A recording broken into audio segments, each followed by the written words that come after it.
Thank you, Dr. Durga. We will take questions at the end of the session. So coming to choosing target journals, I have no disclosures. So in the current times, the remodel structure of academia has led us to this changing paradigm where publication is the single most important metric of success. And oftentimes we'll be faced with this question that which is the best journal for our manuscript? So it is extremely critical to find the right journal for timely publication of valuable data.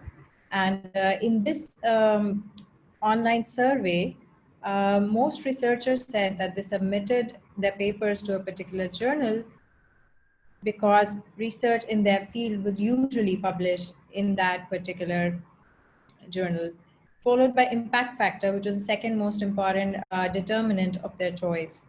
So indexation was the other most important factor, and it sounds a little funny that the fee for authors or the article processing charge was of minimal consideration in this survey, although it might be of greater importance in this part of the world where research is often not funded. So to substantiate another important fact, let me take you through the story of penicillin.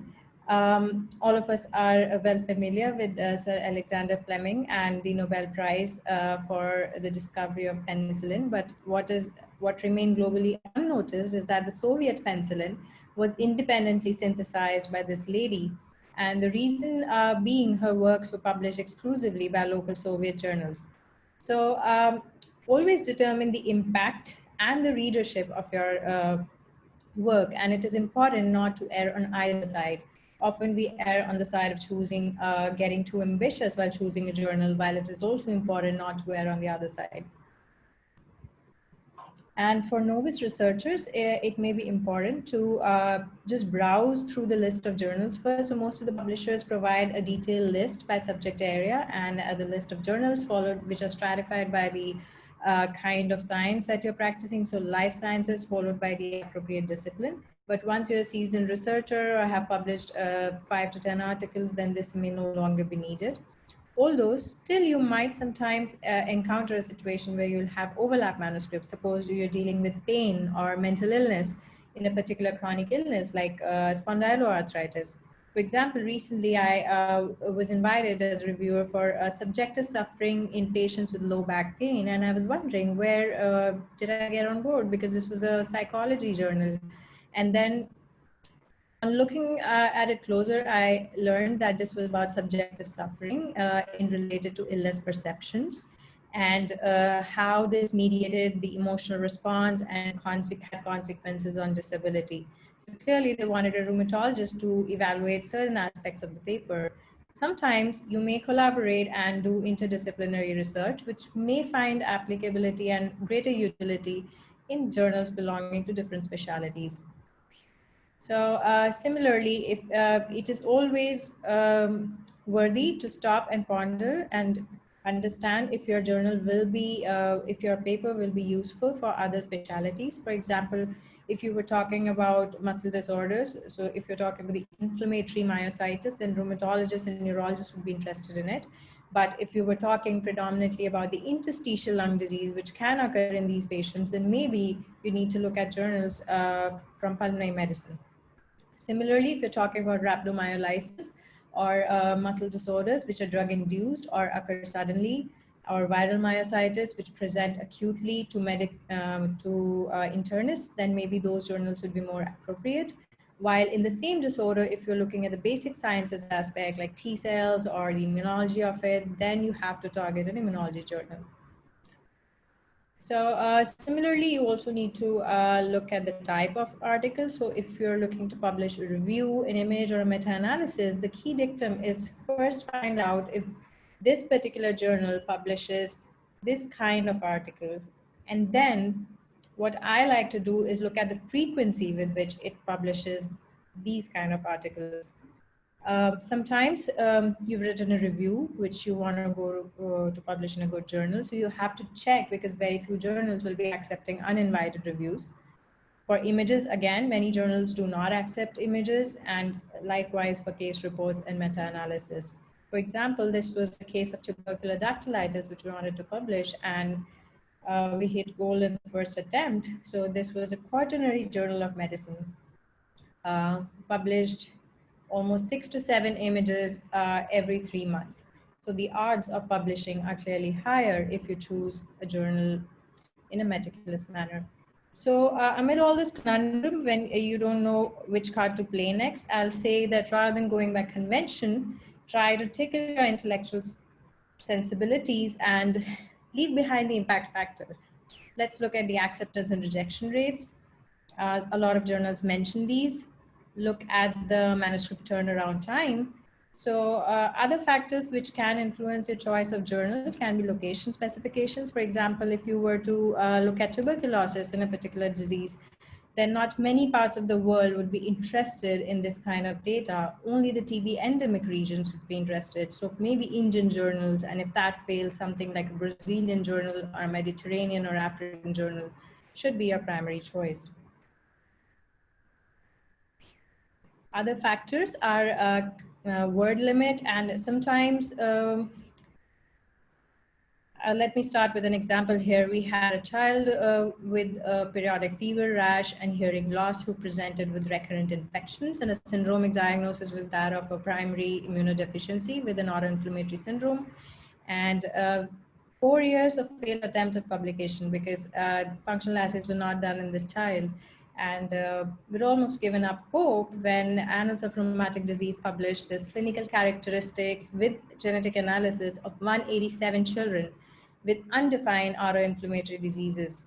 And all these children either had a family history or consanguinity, had a similar rash and sensory neural hearing loss, just like the child we had encountered. And yes, as a correspondence to this, we were able to publish our case. So sometimes just being aware and attentive pays off. It's also useful to shortlist the top 5 journals you'll want to submit your manuscript to, because rejections, less time can then be wasted in between rejections. So the broad criteria which I recommend is first list down the manuscript type, the type of study, the preferred subject area, location specifications, and then other content related instructions. So let me take you through this example. You have a paper which is an original article, and you're targeting the Journal of Gastrointestinal Surgery. It is a clinical study. It was done in China, which is fine, and the content related instructions are okay, but it is a surgical journal which would not be interested. So then you go to a medical journal, but they do not publish original articles. They only accept reviews. So this is again not a good choice. And then you look at a Canadian Journal of Gastroenterology, but you browse through the issue and you find that mostly they're publishing Canadian articles and they're not really interested in Chinese articles. So this paper was a research work was done in China. So this is again not applicable here. And then you look at the Journal of Pediatric Gastroenterology, which again will not be the right choice because it would publish research on children while your study dealt with adults. So another factor which is given a lot of weightage while choosing a journal is impact factors. I will not go much into the details of these and the finer intricacies. They will be talked about by Dr. Goyal in the next session. Although I would like to highlight that these are prone to fallacies and abuse by authors and editors, and these should not be the limiting factor in your choice, in your broader choice of journals. And if you were to ask me, and the time to publication should assume a larger importance than usually is considered. For example, you have a great hypothesis or great observations and you want to publish it quickly before anyone else does that. Then time to publication becomes very important. Suppose you're writing a methods paper and this methods describes how you obtain the results of many other original articles. So you want the methods paper to be out quicker than the rest so that it can be cited, and you have to put less words into the original article. Suppose you're going to leave this job and you lose this data in a few months. So time of publication becomes extremely important. So the turnaround time, it's always useful to look at that at the website. So check the online time of submission, acceptance, and online first. Some journals offer online pre-publication, which is extremely important to see if you're in a hurry, because then the readers can view the article much before it comes out in print. And cascading peer review is another thing which saves time in between resubmissions, because you just at a click you can transfer it to another sister journal. Visibility is another very important factor. How many people you want, how do you want your article to reach many people? So go for open access models. And some journals may promote their articles on social platforms, social media platforms, so they might be the ones you may like to prefer. And again, local versus international readership. For example, if you have an Indian study with local observations or a local methodology, a unique way of doing things which will be applicable locally, then you would want only the local crowd to read it, because the rest would not be so interesting. So that should determine your choice of journal. A brief word about models of publication. Subscription based is where the subscriber pays for access, and copyright rests with the publisher. So not everyone can view these articles for free, while open access is free for all. And of the open access, gold is which provides open access facilities with a fee, but platinum is the best of all, where it is free of charge, yet the articles are free to access. So these are the kind of journals you may like to target in case you want a wider readership for your paper. All said and done, acceptance rate does determine where we submit our research, and it's been proven that submission after rejection. So if there is a rejection, then you're less likely to submit to the same journal, and if there has been an acceptance, then you're more likely to submit to the same journal again. So previous experience counts. And then there's a ping pong approach where you submit and you get the reviewers' comments, you keep trying. Perseverance is the game here. And then hit the bullseye approach where you want your paper to be perfect, make the perfect choice. Although that usually is not the case, but that is another approach. And for those of us who suffer from intellectual laziness, cascading peer review, this may be the choice here, because you don't want to waste the effort of resubmissions and just click and transfer to the sister journal. Another concept I like to familiarize you with is pre-submission inquiries. So for example, we conducted this systematic review of children with rheumatic disorders and the incidence of tuberculosis in them while being on biologics. So you want to target a journal which caters to rheumatology, deals with children, publishes reviews which are unsolicited, and most importantly, it should be without an article processing charge. So sometimes journals allow a pre-submission inquiry where you can write to the editor-in-chief or the in the contact us option, and you can ask them if they would be interested in this research. And if it's in the positive, of course, it will undergo a peer review, but then you know you're targeting a more appropriate journal.